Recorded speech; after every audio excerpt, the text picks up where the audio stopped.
Hey guys, it's Fishing the PNW here, and I just wanted to talk to you guys about drop shotting. So I know you've seen a million videos on YouTube already, but I'm going to show you how to rig up a drop shot, and I'm going to show you what I believe to be the best way to actually rig up your soft plastics on your hook. And I got this idea from KVD himself, and it's been working the best for me, and I'm going to show you guys. So it'll probably be kind of hard to see 8-pound fluorocarbon or 6-pound fluorocarbon, whatever you guys like to drop shot with.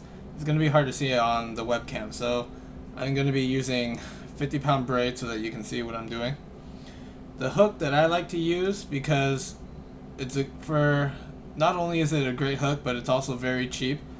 You get 16 in a pack, and I think it's like 3 something, I forget, but it's the VMC Sure Shot drop shot hooks, or Sure Set drop shot hooks. I forget exactly what it's called. Yeah, I think it's the Sure Set. But basically these hooks, this is the size 1, which is what I like to use for drop shotting.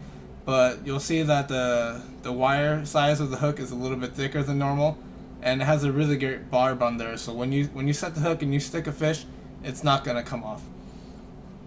Alright, so basically what you're gonna want to do is tie your basic polymer knot. And if you don't know how to tie one, go through. The way I like to do it first is I'll go through the top of the hook, this side being the top. I'll go through that hook, and then I'll come back through that hook, and depending on how long you want your leader, you can always cut line, but I like to bring a bunch of line through. So then you'll take this end, which is the loop, and you'll just kind of, and you create another loop here and you bring it through, pull the line out, so you bring that loop through the loop. I don't know how well you guys can see it, but you bring the hook into that loop that you just brought through, and then I'm gonna just wet it so it'll be easier. And then you pull the line tight. It's a little bit harder with braid, but with fluorocarbon you're not gonna have that much trouble. Okay, so the knot is tight. So now you got your polymer knot tied onto the hook. What you're gonna do is you want this hook to always be right side up. So what you're gonna do is you're gonna take the tag end that's going through your weight. Let me move this so you can see it better. So you see the hook here, and I always reference the side of the hook with the actual hook point as the top. So you're going to want to bring that line through the top of the eye of the hook and bring it down again. So what that does and what that allows is now your hook point is always going to be facing up. This hand right here being up, so now your hook point is always going to be facing up. And then Tackle Warehouse recently had a Bassmaster Classic sale, and they had the quick drops on sale for a really good price. So I jumped on that. I actually bought 10 packs of the 1/4 ounce for like 3 something, and 10 packs of the 1/2 ounce, which is also like about $3. And the 1/2 ounce is a 5-pack, and the 1/4 ounce is a 10-pack. So for not that much money, I got 150 drop shot weights, and that'll last me a long time. Unless I'm fishing deep water, I really like to fish the 1/4 ounce size. So let's see, the video's kind of long, I'll cut off the tag end. Generally when I fish a drop shot, I'll use anywhere from 8 to 12 inches or so of leader line to my weight, but if I'm fishing in a lot of vegetation and I want that bait to be above, then I'll lengthen the leader, or if I'm fishing near big rocks, I'll do that too. So I'm pretty sure you guys already know how to do this, but with the actual drop shot weights, you just kind of put your line through the hook, and then you just kind of pinch it on there. So you pull your line up towards the top, and pretty much it's just going to grab onto your line. And the cool thing about this is if you get snagged up in a rock, or your weight gets snagged up and you can't free it, most of the time, instead of breaking off your whole drop shot, the weight will just come off and you'll just have to retie a weight. Or other times, if that weight is on there really good and your line is strong, sometimes the line will break at your polymer knot. But generally speaking, you will probably save more hooks, and instead of losing your entire drop shot with the actual drop shot weights. So now, then if this is kind of ugly, you can just kind of cut off the tag end. So now that we have our drop shot here, I'm gonna talk about rigging the plastic on there. So let's see. So again, the 4.5-inch roboworms are probably one of my favorite drop shot baits. They've produced a ton of rock bass, largemouth, and smallmouth for me.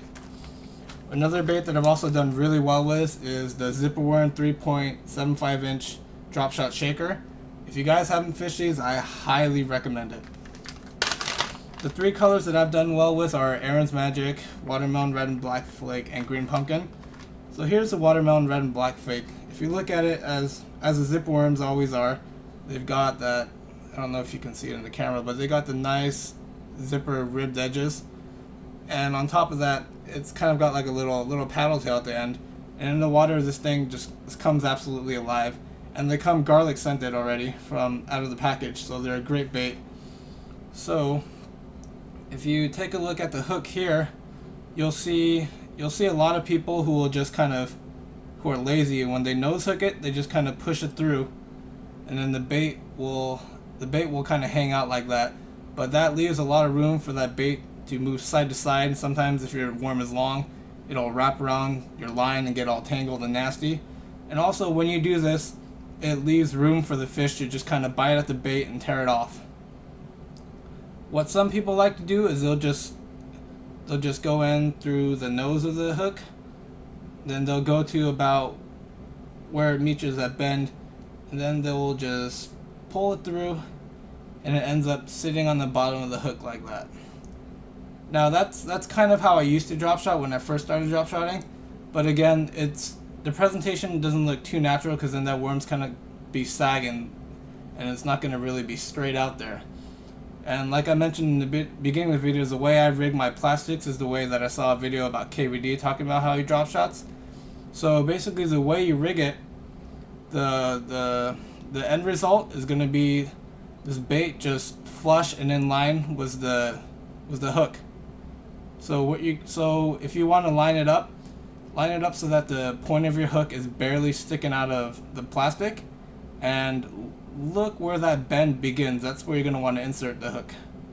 So you insert it from the bottom and you just kind of pull it through until about the eye of the eye of the hook. No, sorry, not the eye. The tip of the hook is just poking through that plastic. So in the water, hold on, let me line up for you. So in the water, it's gonna be pretty much perfectly horizontal. So the bait is now gonna be straight with the top part of the hook, and as you move it along, the nose will always be straight, and this tail will just be wiggling around. It's not gonna get stuck going side to side. And what this actually does is it helps eliminate line twist. Your bait's not gonna get all tangled up and wrapped around the edge of your line. And I found that once you put it in the water like this, it also has the most action. It lets your plastic, it doesn't restrict the action of your plastic. So again, you want to start from the bottom of the bait and rig it through so that the tip of the hook is just poking out of the nose. So when that fish grabs onto the bait, the hook tip is just barely poking out. A lot of times the fish will hook themselves, or you set the hook and you're going to get it buried into their lip or the roof of their mouth. And again, this hook is a great value. You get 16, I think, for less than $4, and they're really strong, and they're super sticky hooks. Sometimes I struggle to actually get it out of the fish's mouth. So again, hope you guys learned something. If you haven't seen that video, KVD is not the only person who talks about it. I forget who, but I saw it in another video. But once I started rigging my drop shots like this, I noticed that I'll actually save more baits, that I'll catch more fish, and I'll get more bites. I hope this helps, and let me know how you guys do.